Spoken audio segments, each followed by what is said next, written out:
I play a man who who was a walrus through most of his life, and now is fighting to become a walrus again because he doesn't appreciate being a man. Welcome to Story and Craft. Now, here's your host, Mark Preston. All right, here we are, another episode of Story and Craft. Hello, how are you? I'm Mark Preston. If this is your first time, thanks for checking out the show. It does mean a lot to me because, hey, you and I get to meet one another today. And as I always say, if you've been here before, thank you for coming back by. That does mean a lot to me. Really, it does. And I mean, I've gotten some cool messages recently. Just found out this week, people are listening in Fiji. If you are listening in Fiji, thanks so much for being here. Always wanted to go to Fiji. I'm living vicariously through you, I suppose. Today, great conversation. We are chatting with the very talented actor Michael Beach. Been acting for a long time and some great shows. Right now, he's on The Rookie on ABC. Also, The Mayor of Kingstown, which actually season 3 coming out on June 2nd on Paramount Plus. He's on Tulsa King as well, another King, if you will. If you did not see Tulsa King on Paramount Plus the first season, they are going to replay it on CBS. I believe it starts on July 14th. Michael Beach, great conversation.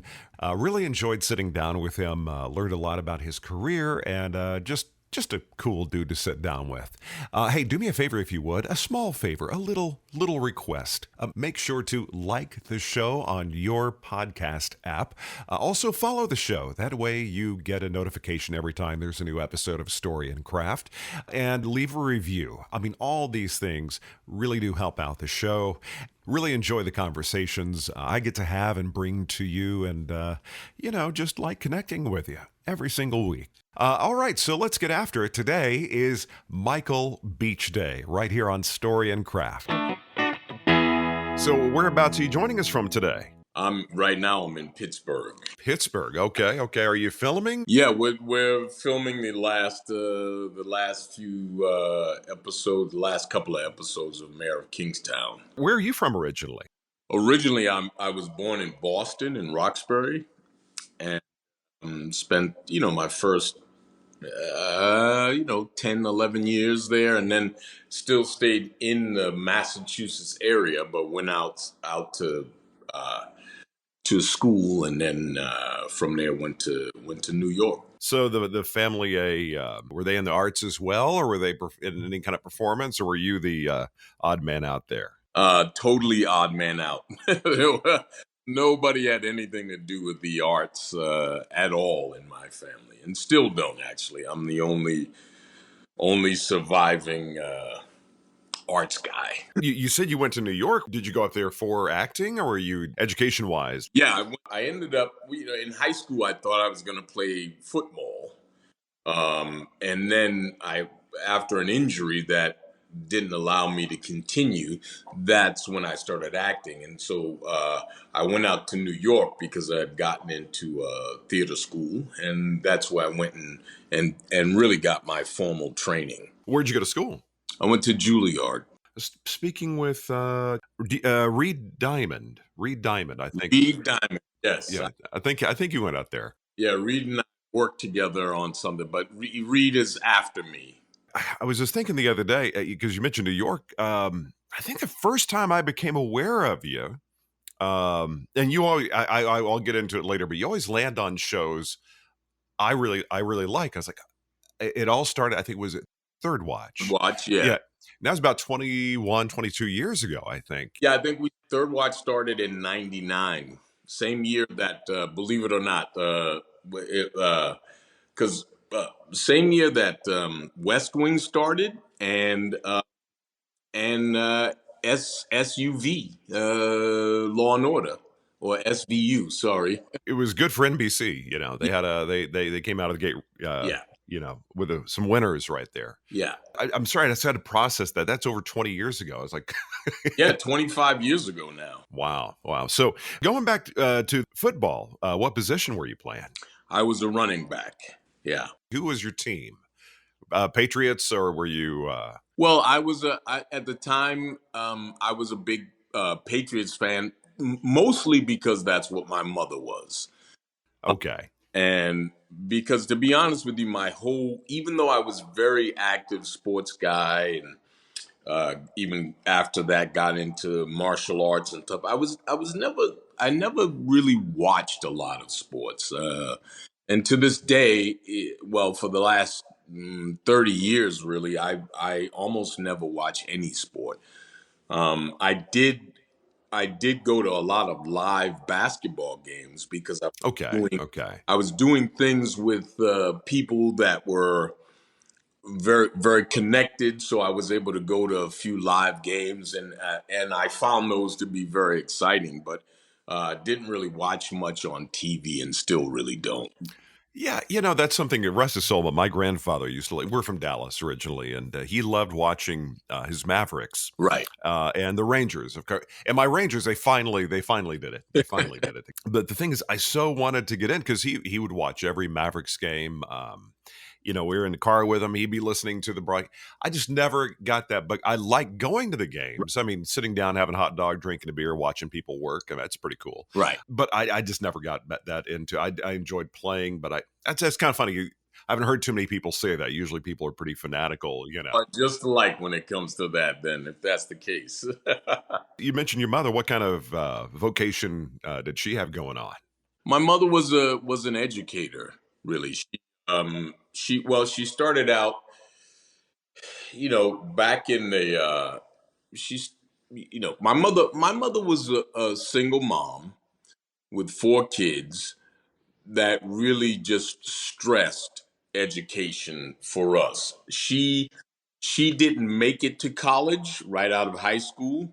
She left home. My mother grew up in Wareham in Massachusetts, among a Cape Verdean community, which is a community of the Cape Verdean Islands exist right off the west coast of Africa, and it's kind of a mix between the Senegalese and Portuguese, and that kind of encompasses what the Cape Verdean Islands became.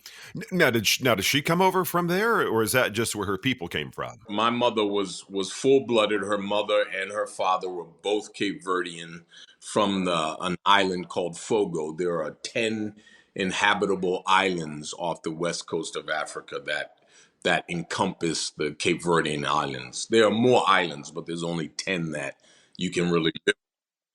And there's a big in Massachusetts down in the Cape area, and there's a big Cape Verdean community, and that's where she grew up. And and then and then you move off into the Boston area in the Roxbury, which is where I grew up. And she basically pushed us. Even though she wasn't able to go to college right off the bat. She pushed us into education, and then she ended up after her last child uh, went to college. She ended up going to MIT. Oh, really? Yeah, she's a very smart woman, and got into in the 80s, was very very involved in the AIDS outbreak. She started a corporate a nonprofit called the Multicultural AIDS, I don't know if it was program or whatever the last wording was, and she was a champion back then, and spent a lot of years helping a lot of people. She's very well known in the Boston area Really? for that. Yeah, yeah. Well, I think back then was, I was just thinking, it just popped in my mind the other day. I was sitting on the sofa with my daughter, and a commercial for an HIV medication came on. Mm. And I had this like momentary flashback to the 80s and just what it was like back then. Was there was a lot of either confusion, there was a lot of the word escapes me, a lot of prejudice, Right. if you will, against when you do an A/B comparison between then and now. I think kids now don't fully understand what the AIDS thing in the Right. 80s, Right. was all about. So how did she get involved in that? As somebody who went to MIT, was she, just an educator at heart, and she found that there was a way to kind of help to insert herself to kind of help based on her education, or Yeah, I think in in general, she was really focusing on what the Black community had been kind of left out of in terms of what the government aids were, and obviously the stigma of AIDS in general, and then of course in particular how that affected the Black community.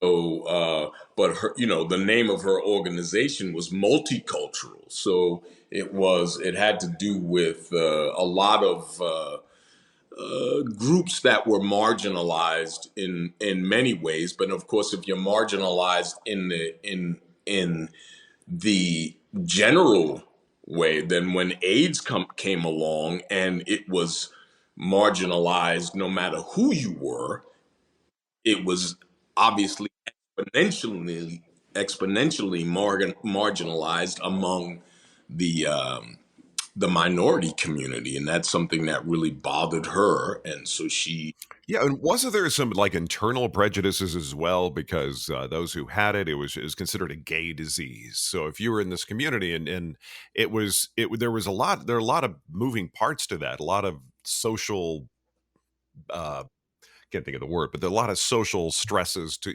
yeah, people wouldn't be getting the preventative or even treatment, or it was a wild time back exactly. then. I mean, But that was her main concern, that the community wasn't paid attention to, wasn't given the equal treatment, even though the treatment early on back then was terrible for everyone.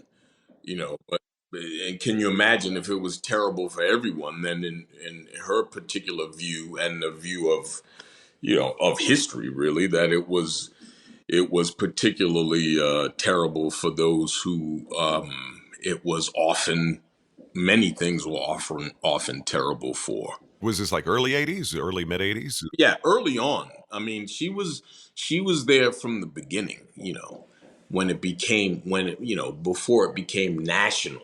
Well, you said she went to MIT. What was she studying at MIT? Was she always wanting to be an educator, or was there something technical that she was wanting to that she was studying? Well, she studied education. I mean, yeah, at MIT. And obviously MIT is a, technical, so she spent time there. She spent time at Harvard, again, this is when I was in college.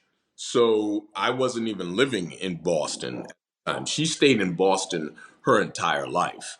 I was in 1981. I was leaving Boston and going on to do my own thing. Was there that itch you wanted to get out of Boston? Not that you didn't like Boston, but were you trying to spread your wings? Is that the deal, or was Juilliard actually on your radar for a while? No, I mean it's a combination because Boston, Boston was a very racist town, a very segregated town, and so there was no desire for me to stay there.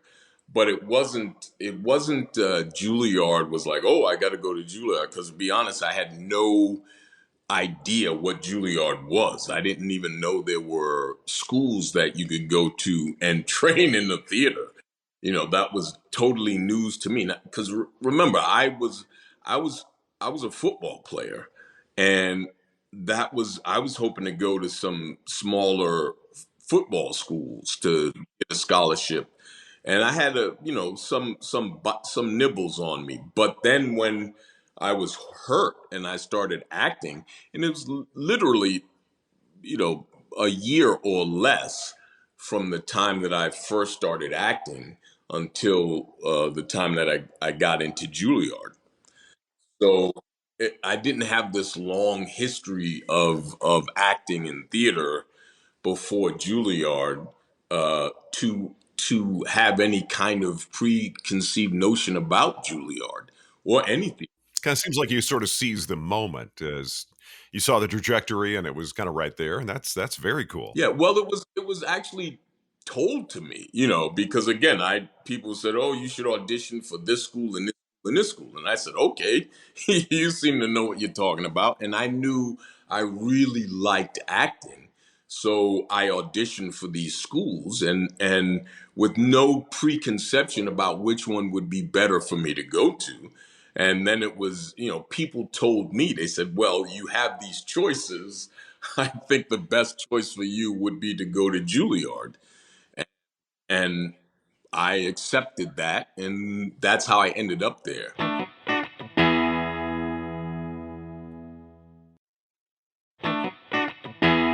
Now, real quick, you said your mother, single mother, 4 kids. Where did you fall in line in the birth order there? Right. I have an older brother, an older sister, and then it was me, and then a younger sister. So what did your siblings end up vocation wise? What are they up to? My sister is my older sister is in insurance, doing very well, and my younger sister was has turned into the principal of a school. Actually, she's still in education.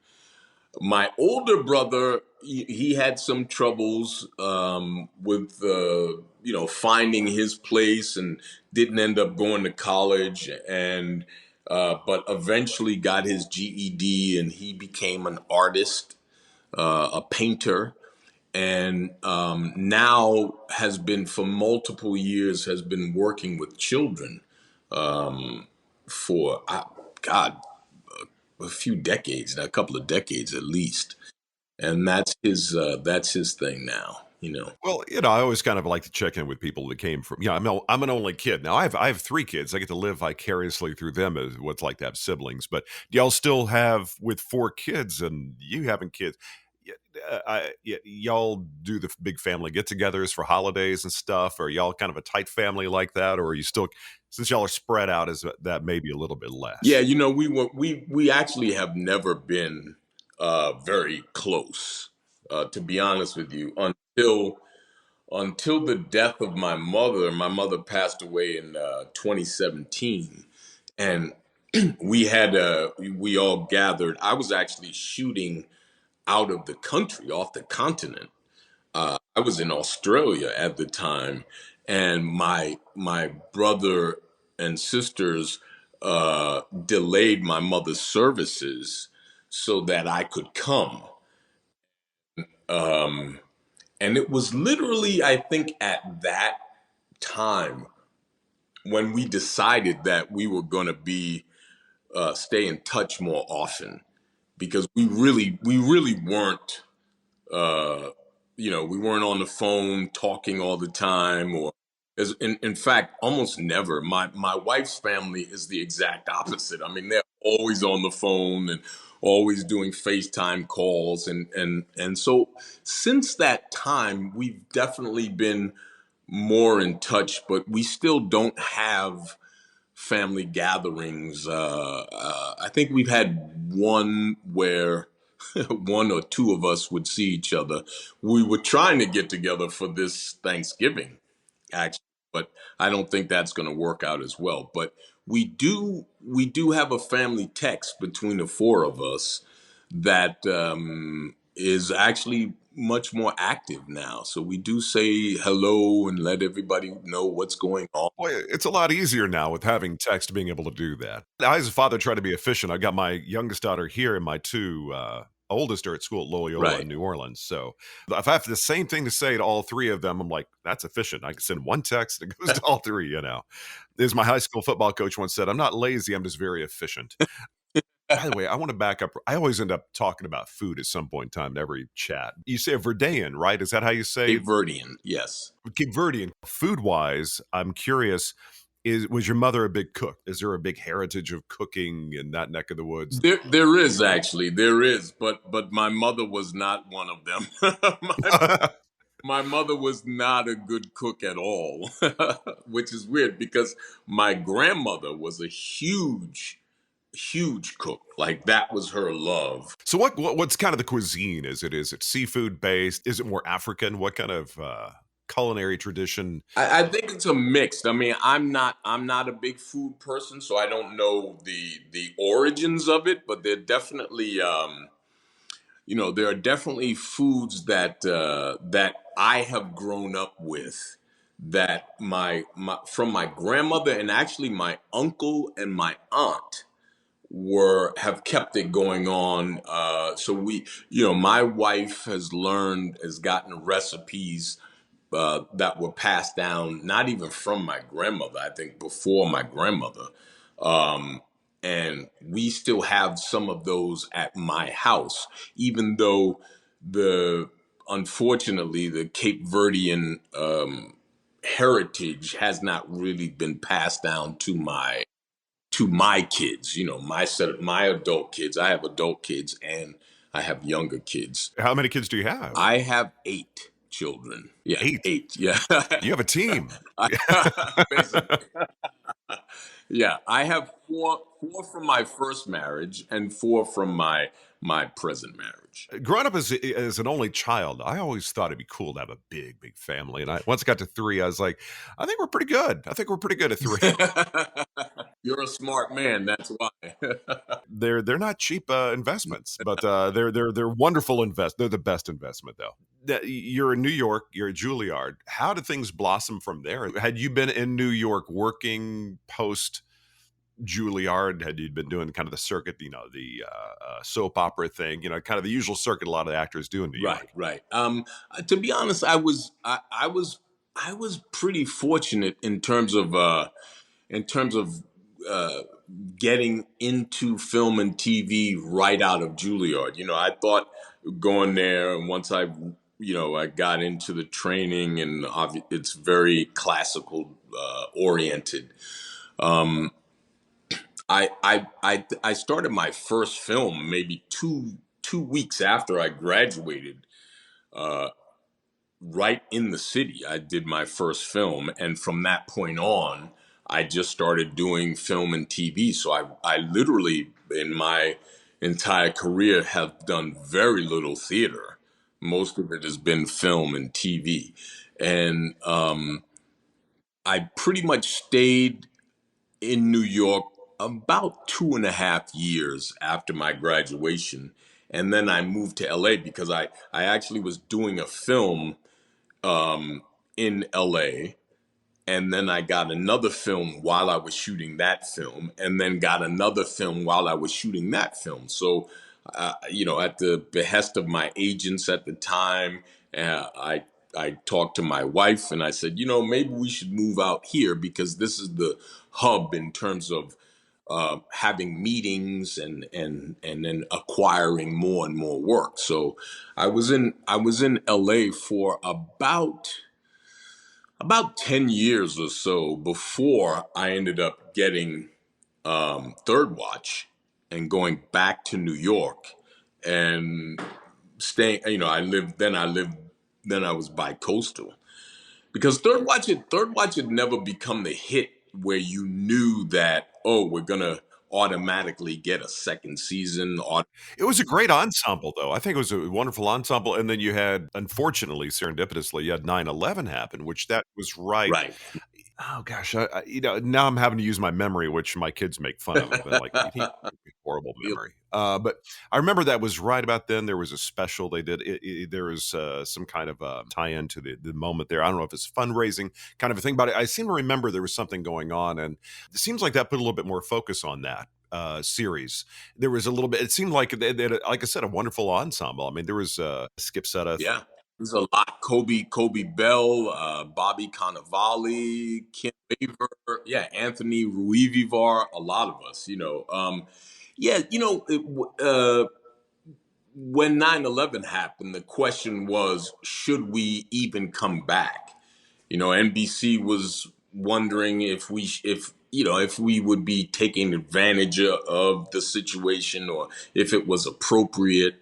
And on the show, we literally were using, prior to 9/11, we were using a lot of actual firefighters and policemen.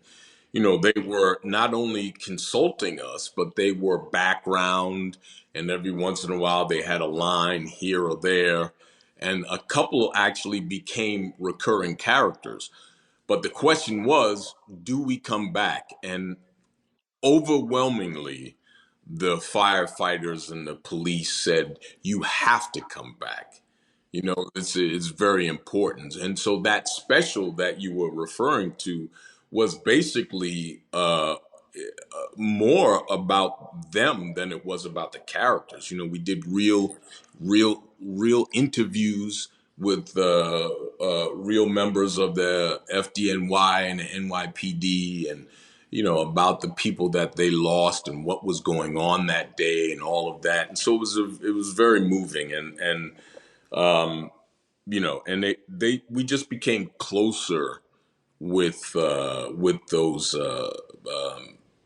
first responders, and their connection to the show, I think, grew more and more. Now you played as a paramedic, but going forward, you seem to kind of have a habit of landing in law enforcement based kind of, you know, civil servant type, you know, characters. Do you kind of find kind of a connection to those kind of roles? I don't know. I think I often play a guy in authority positions, and when you look at TV, right, there's how many shows do you have? It's usually, especially when you go back in time, you have cop shows, you have lawyer shows, and doctor shows, right? Though that was pretty much the bread and butter of TV, particularly before reality TV came along. And oh yeah, I was as a kid growing up, I was all about Adam 12 and Chips and all that. right, Kind of stuff. Yeah, yes, and Emergency was my OG favorite when I was a little kid. Emergency, Yeah. you know, and then you know, shows like Hill Street Blues and stuff like that. So that's really when you look at a certain time period, those were the shows that were on, because it's so much easier to tell those stories in an episodic fashion, because you know what happens this week, what happens that week, and you always have guests that can come on with different problems, and then you have your main people helping them solve that problem. You know, so I think for many years that was what was on TV. It's still a very staple of TV, but of course it's grown now to include many other things. Well, you mentioned the thing about authority, and I've noticed lately, my daughter Emma, my youngest, loved Pitch. And kind of going forward, even Tulsa King, you know, you're and even to well, I know in the was the first or second season of The Rookie, it's being a father with some authority and have some wisdom, maybe.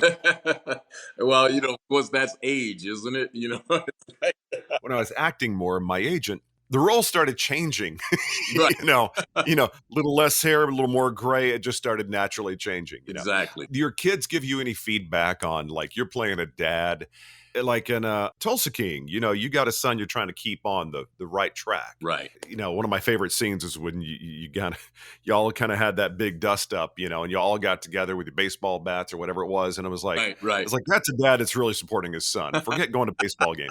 But what's it like playing a father on TV, and you've done it in real life? I'm assuming being a dad's very informative for you to, you know, play on TV. For me, yeah. I mean, I don't, you know, I you know, obviously with being a father, a lot of men are fathers, but you know, the idea when you go on TV and you know, I love when they're always, for some reason, it's always being written in where you say, "Oh, son," and you know, the word "son" is always used, and I almost never call my son son. It never really, "Hey, son." Same here. Yeah, same here. Right. And oh, I love you, and you know, and so what I always try to do, not just in playing a father, but everything is to get rid of the, you know, the TVizing of relationships, you know, Yeah. where it's all, and it's just not me, obviously. A lot of great TV shows do this, and movies as well, to where you know, you get rid of that the sugar coating of what being a father is and what the relationship is and how it's always, you always have the best interest of your kids at heart. And not to say that the fathers I play don't, but there's so much more to parenting and the dark sides of it, and how the Yeah, yeah. That's one thing I really liked about was Pitch. The relationship with you and Kylie Bunbury. I think that her character. I think it was a little bit fraught. It was a little bit. It was complex. I'll say that it wasn't easily. Most of when you showed it was mostly flashbacks, of right, course. right. And he's a hard ass. And and the Yeah, question is, did he push his daughter into something that she wasn't, that it's something that she didn't want to do? Is that something that their contentious relationship?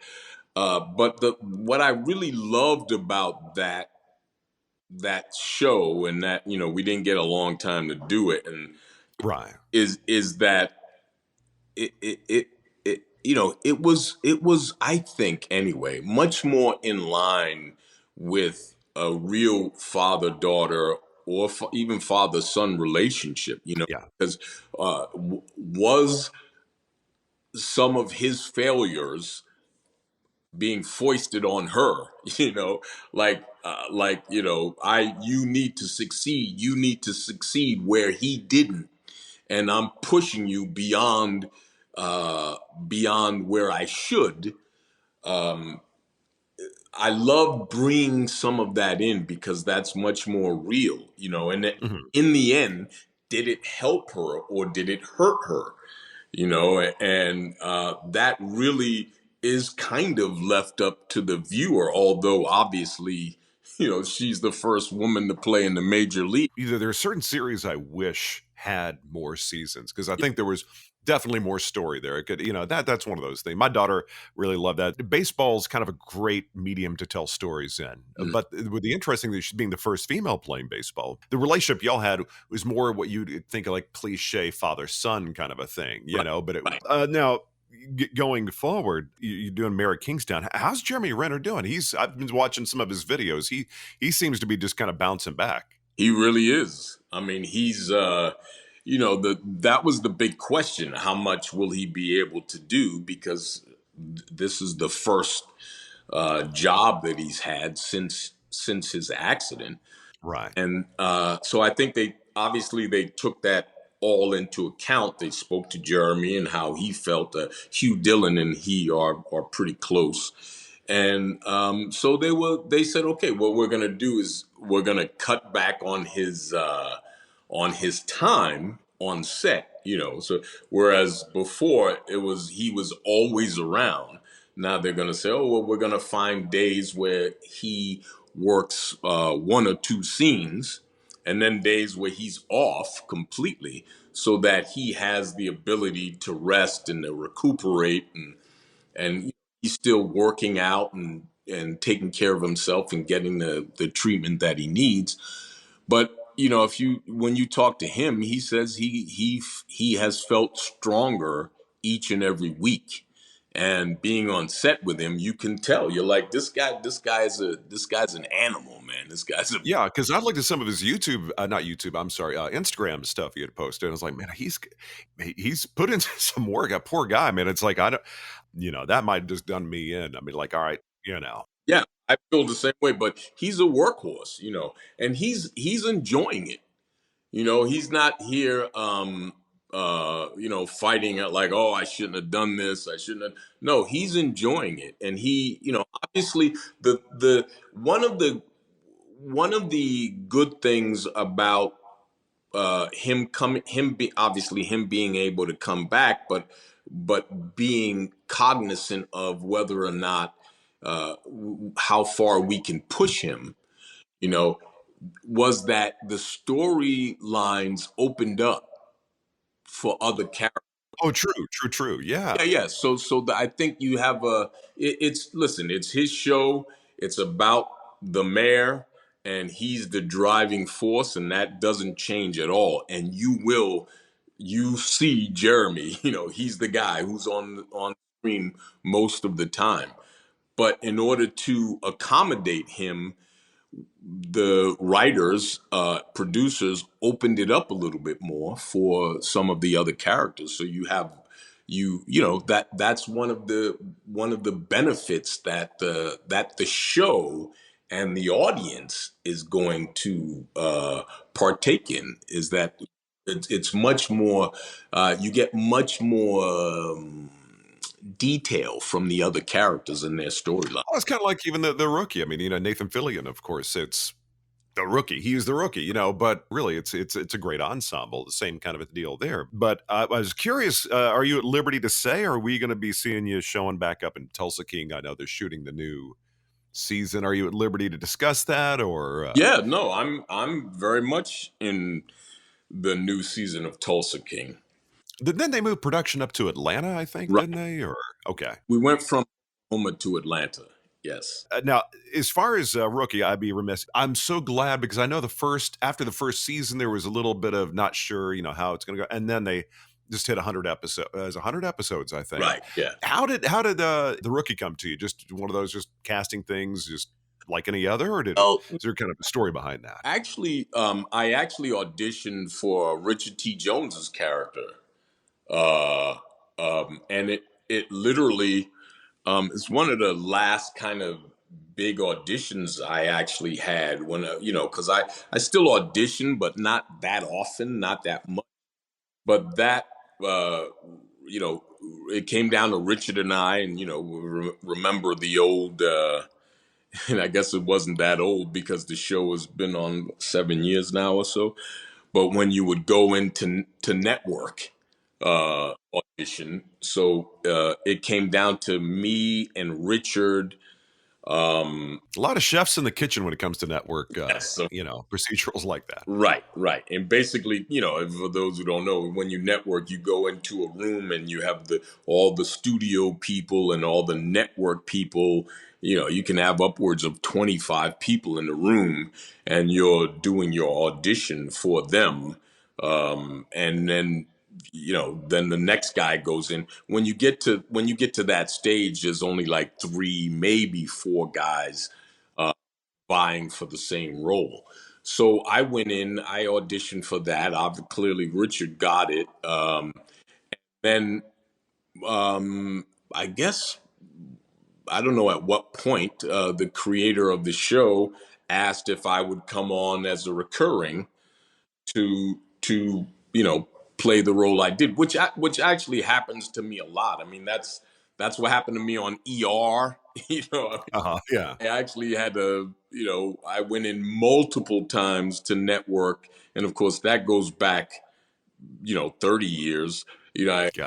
Uh, uh, Yeah, I don't think people realize that nowadays, when you mentioned ER, just as a side note, how with all the networks and all the streaming and all that, how big a show like ER was at the time. I don't know the weekly numbers they had, but it was is insanity. Yeah. those numbers that will never happen again, because you have so many, so many streaming and network and ancillary other network, whatever that you can watch. Back then, you had like 4 networks. Did I see somewhere that you and Eric LaSalle were it's kind of the same thing with you and Richard T. Jones, but back with ER, didn't you and Eric LaSalle have Yeah. kind of the same kind of auditioning scenario? Well, literally, I mean, for me back then, it was I auditioned against Wendell Pierce. Uh, they moved on from Wendell, and then I auditioned with Andre Brower. They moved on with Andre. They had me come back. I auditioned against Isaiah Washington. They so they kept moving on, but they kept bringing me back in. And It's too bad those guys didn't end up having a career after that, I tell you. yeah, and then actually, I had called Eric. I call him E. But, he's my best friend. Actually, I called him. He was doing a show in Portland, Oregon, where he was recurring. And I said, "Listen, man, there's this great pilot that they keep bringing me in on. Obviously, I think John Wells and Michael Crichton really wanted me, but the network did not. So I called him up and I said, "You better get your butt down here and audition for this show, you know." And so he made some calls and blah blah blah, and he got down and then he went in. Now they had already been shooting, so they were almost 2 weeks into the pilot before Benton was actually cast. And so he came down and he famously he got it, and and then John Wells said, "We want you to play this recurring character that we have plans for." But oddly enough, I went up to Portland, Oregon, and took over for LaSalle, for Eric LaSalle. Not playing the same character, but I went to the same show, and I was a recurring, and then I signed with CBS to become a regular. And so when John called and said, "Listen, we want you to come on to ER," and it had already been a monster hit, it was a monster hit right out the gate. Yeah, first 2 episodes, it was pew gone. But CBS wouldn't let me go. So if you, the first season, my character Al Boulay was played by Wolfgang Bodison. He had one scene in the very end of the season with Gloria Rubin, who had come on as a recurring, and so that was kind of over, and then in the summer break, my contract with CBS was over because the show didn't get picked up. And John Wells calls me and says, "Hey, listen, we want you to play this character that we wanted you for last season." I said, "Well, you already have Wolfgang and he's established." And they said, "Nah, don't worry about it. Don't worry about it. We want you to come in." So I came in the second season and I started playing Al Boulay. And I I had I think one of the best storylines on TV that I've had. I've had some great ones in since then. Obviously, that's 30 years ago. But I really loved that storyline. And the last, I mean, that was one of the all-time greatest ensembles. I mean, it just I don't know. I wonder whatever happened to George Clooney, though. I mean, he was pretty good. yeah, No. sure he's okay somewhere. Now, as far as like right now, you're like you said, Tulsa King is going to be coming up. You're working on Mayor Kingstown. What other stuff are you working on, or is going to be coming out here soon? Well, I also have a show that I recur on that just premiered on Netflix called Dead Boy Detectives, which is very different. It's like this kind of uh, supernatural show for the younger crowd, which was a lot of fun for me.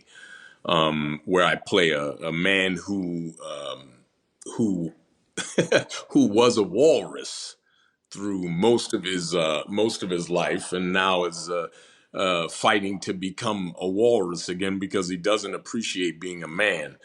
And so that was fun, and I have another something that I'm pretty sure is going to be a big show for Netflix called The Perfect Couple.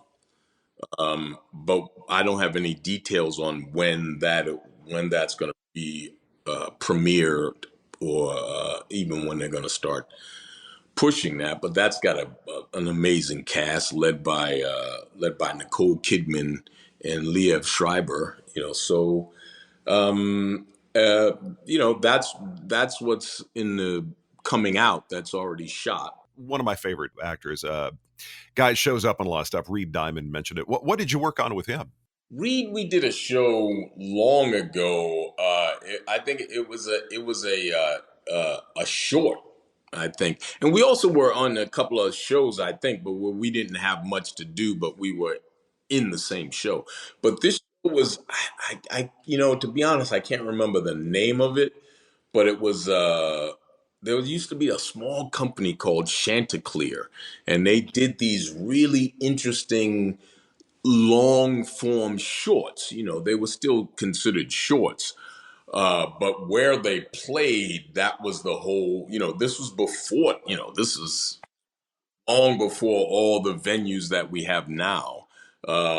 And so they kind of played in festivals and stuff like that. And that's where I first met Reed. And you know, Reed is a little younger than I am, but and just periodically throughout here and there, we'd see each other. And you know, what just a fantastic guy, like really good guy. Just nicest guy. I chatted with him, oh God, like a year and a half ago or so. But one of the things is both of y'all, both you and Reed, make me realize I need to get to the gym and work out more. Y'all, like, 'cause both of y'all are like a ridiculous shame, making me look bad here. But no, because I noticed on your Instagram it says you put gym rat on Right. there as one of the things. Yeah. So Yeah. you know, I got to get back in. I you know, cholesterol level went up a little bit. I'm like, oh God, I don't want to be that guy. I got to get in the gym. I got to work out. You know what really is important to me, I think, is you know, as you know, I'm in my 60s now, and so you just you think about obviously you live for today, but you know tomorrow is going to be today tomorrow, you know, and and so on and so on. So when I'm 70, if I'm fortunate enough to make it, and then beyond, and 80, I want to be, you know, I want to be as active and functional as I can be, you know, so that whenever, you know, we could live for 20 years, but we could be, you know, have a bad back or walk on a cane or what.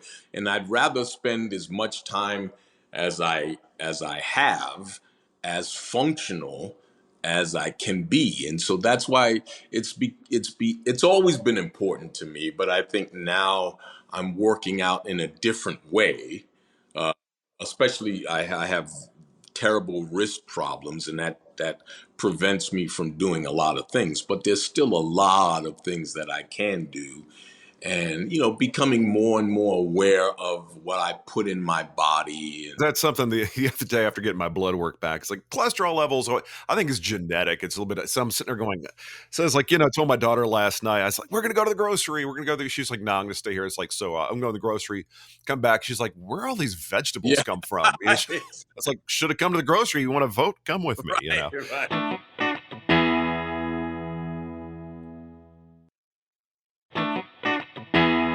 As we wrap up here, I have something I call my 7 questions, kind of a little extra get to know you, something a little fun. And I mentioned food. Food always comes up. So I got to have that first question of what is your favorite comfort food? That thing that, you know, it's just comfort food. Something makes you happy. You know what I love a comfort food, I would say, is pizza.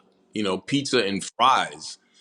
And I love them Pizza and fries, but at the same time or independent of one another? at the same time. I can eat them individually, but at the same time, Well, I got to say this for the sake of the, you know, there's people all over here, this show, and different pizza opinions.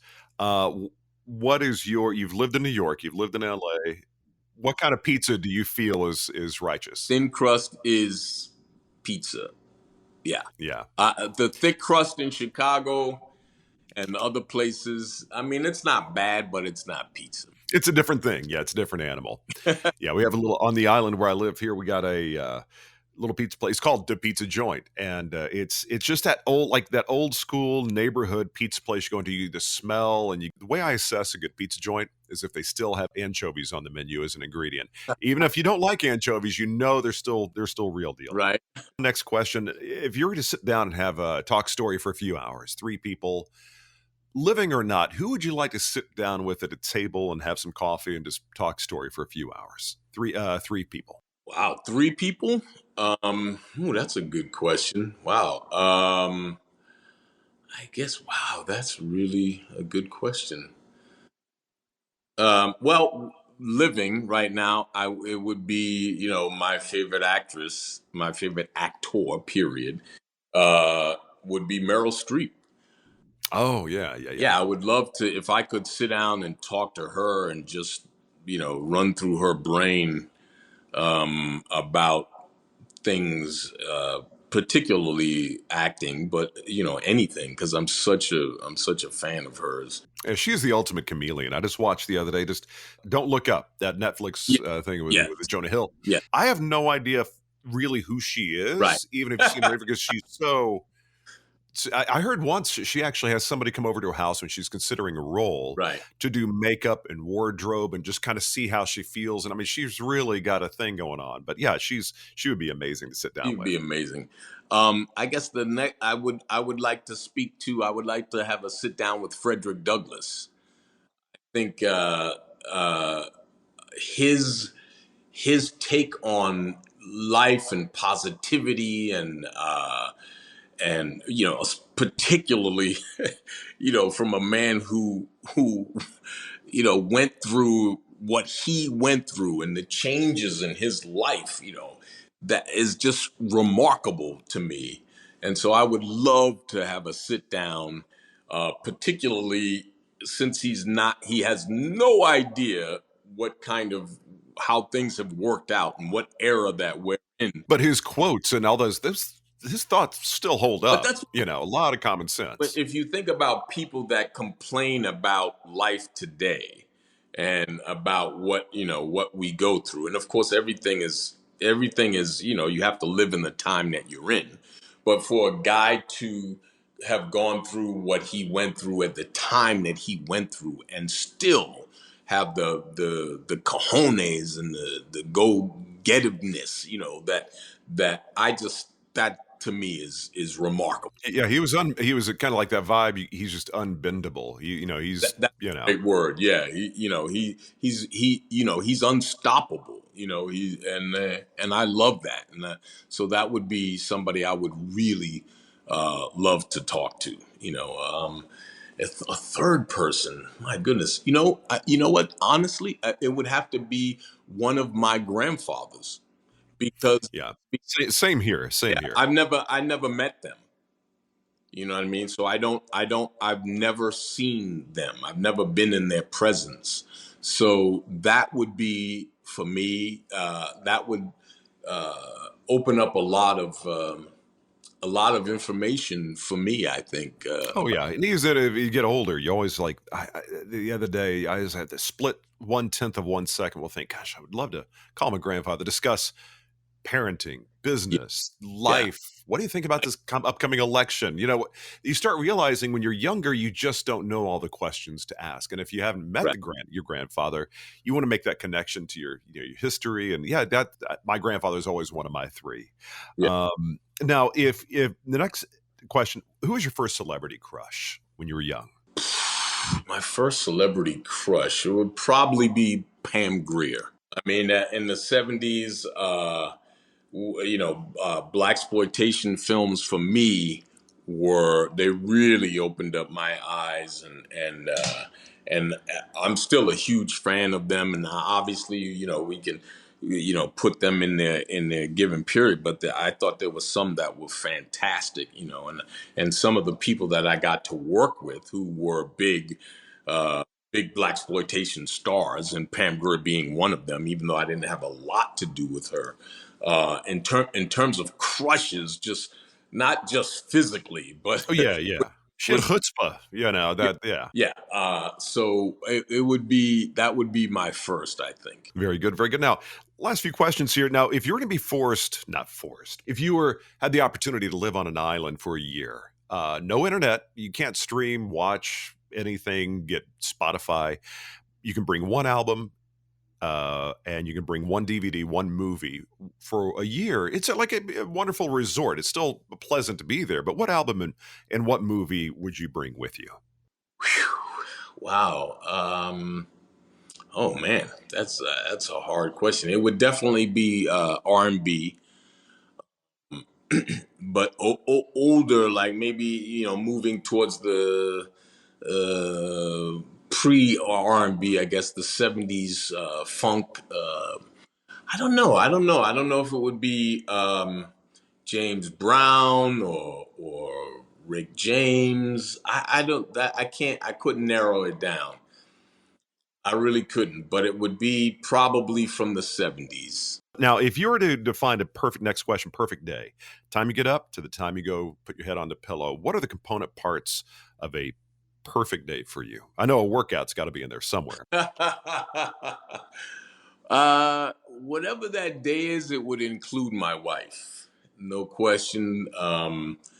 Just maybe hanging out with her, you know, I don't know, doing one time when on one of our anniversaries we went to Hawaii and we which is something we've never done and haven't done since, but we went surfing. Oh, yeah. Yeah, and which I didn't want to do, to be honest. Really?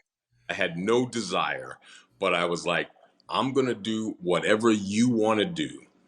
And I How gotta did you get that stoke that they talk about when you first stand up? Or was it like, oh, wait a minute, this is something kind of cool? Oh, dude, it was a great day. And to be honest, my wife is a former dancer, so she stayed up a lot more than I. She's got But balance, yeah. yeah, right.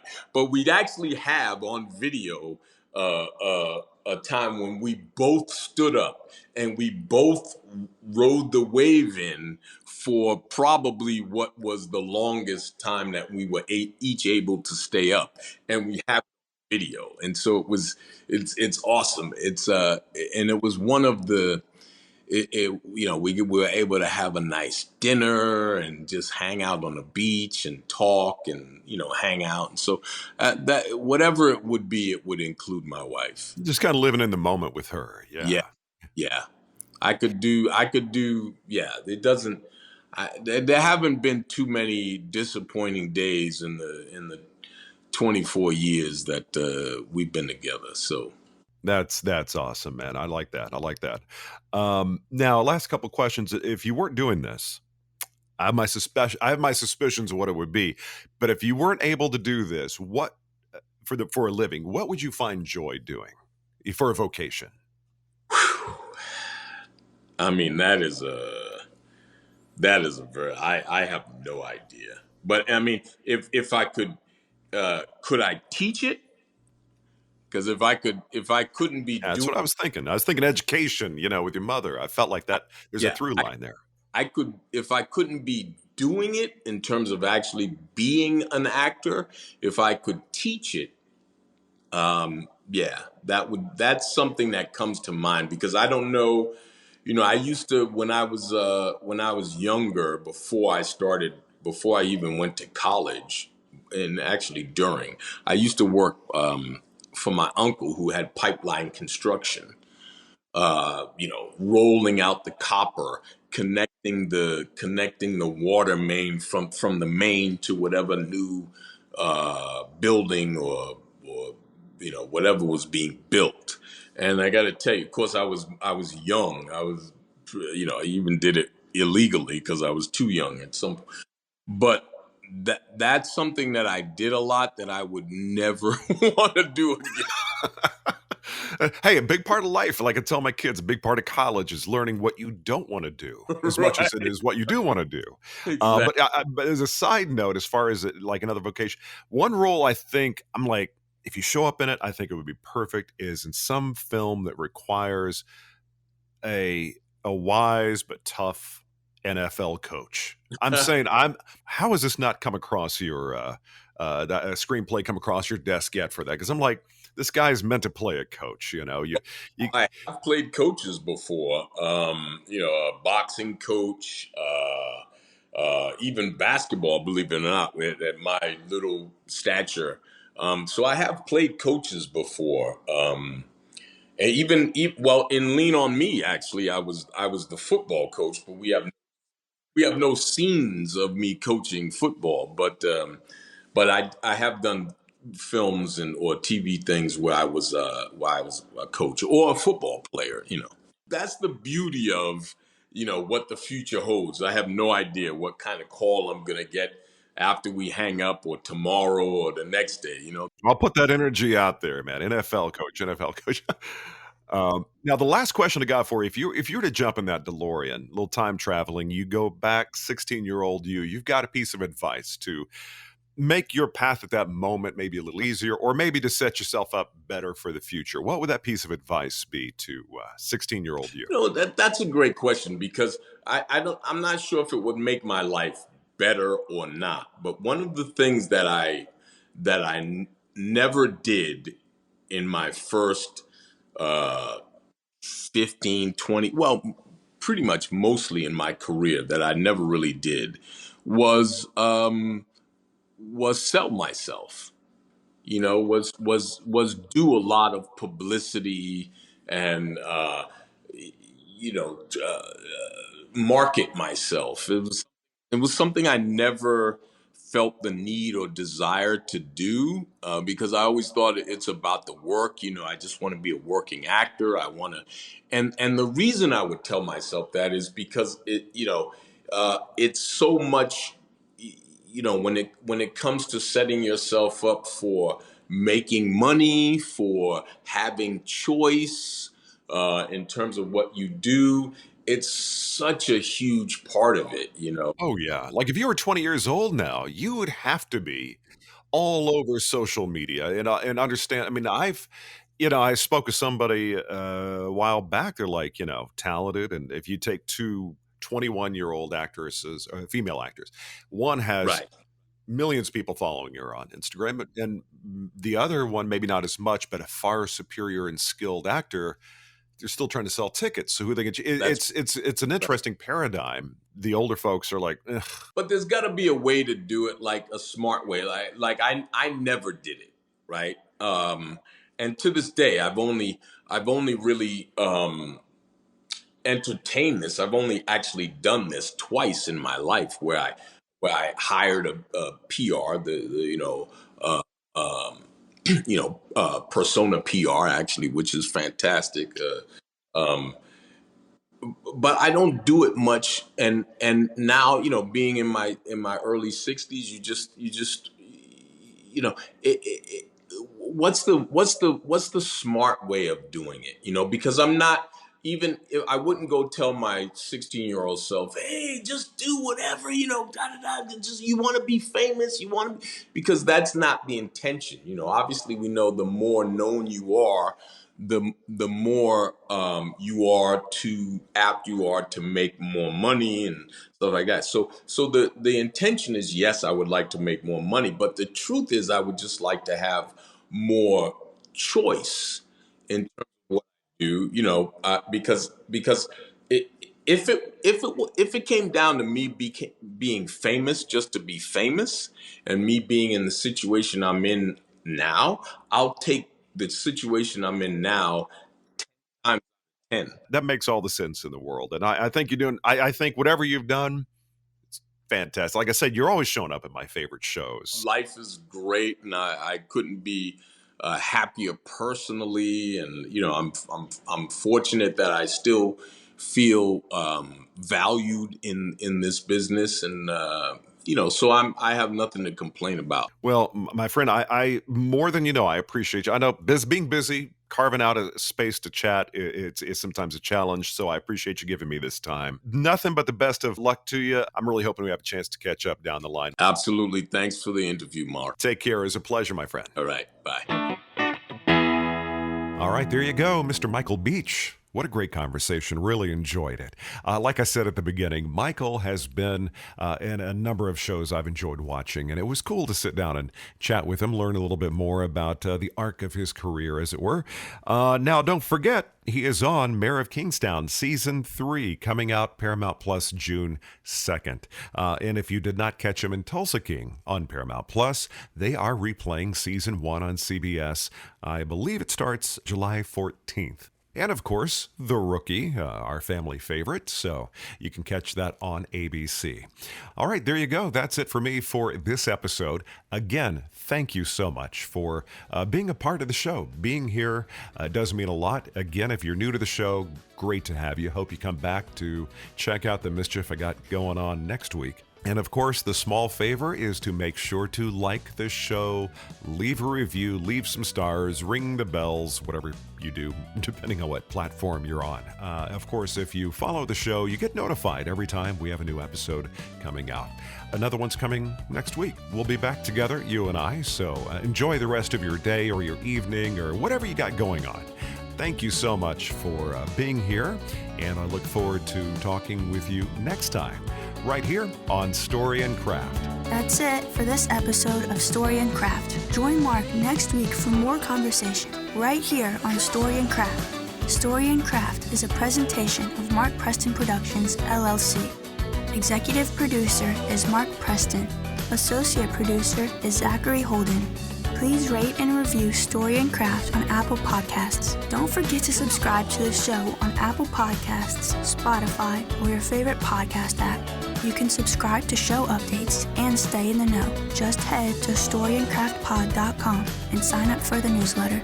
I'm Emma Dillon. See you next time, and remember, keep telling your story.